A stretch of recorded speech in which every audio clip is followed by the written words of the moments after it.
idea of staying with your own ethnic group is a long-held tradition, and I do feel as a Christian that taking care of your people is scriptural both in the Old and the New Testament and in church traditions. It's what Christians are supposed to do. So I would consider myself an advocate for the best day-to-day interests of normal white people. So you feel like white people are getting a bad deal? Sure. The majority of white Americans, they don't feel represented by the political system.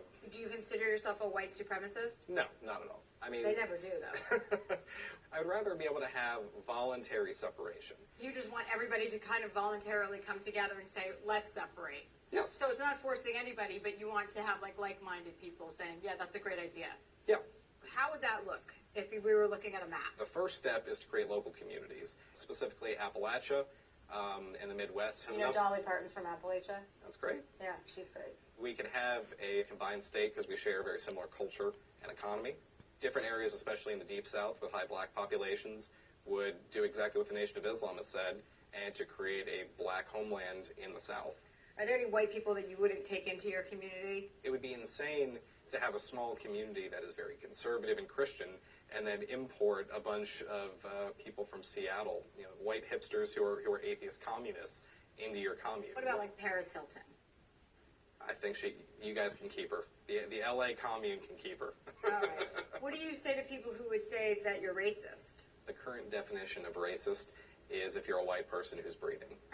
So, of course I am. But what is a racist? It's always an insidious white person who has some true conspiracy to infringe upon other people and make them sad. I don't want to infringe on You're not like people. a Confederate soldier, is what you're referring to. I will not insult my Confederate ancestors. I love my Confederate ancestors.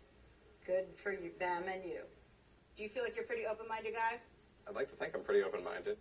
So, say, teenagers are crazy and one of your daughters is sneaking out after school, that happens, and you find out that she is pregnant with a black person's baby. Mm-hmm. What do you do in that situation? I would still love and support my daughter, but if we had these ethnically separate communities, it would truly break my heart to say that she would not have a place in that community. At the end of the day, it's not wrong that I want my grandchildren to look like me. A lot of people would say, oh, this is, these were Hitler's initial thoughts. Like, he wanted to ethnically cleanse. He wanted only white, the Aryan race to succeed, and he wanted to get rid of everybody else. I don't think that's true. That was his whole thing, an Aryan nation. That's not true? Come on, Chelsea. No, I mean, you can't argue that. How can you argue that? Because what we're dealing with is post-war propaganda. They have speeches of his recorded. I mean, it's not post-war propaganda. His speeches you can listen to and read. We're dealing with post-war propaganda because I think that there's a lot more truth out there that people are not shown and are walled off from. Okay. All right. Well, I'm glad we touched on Hitler and Paris Hilton.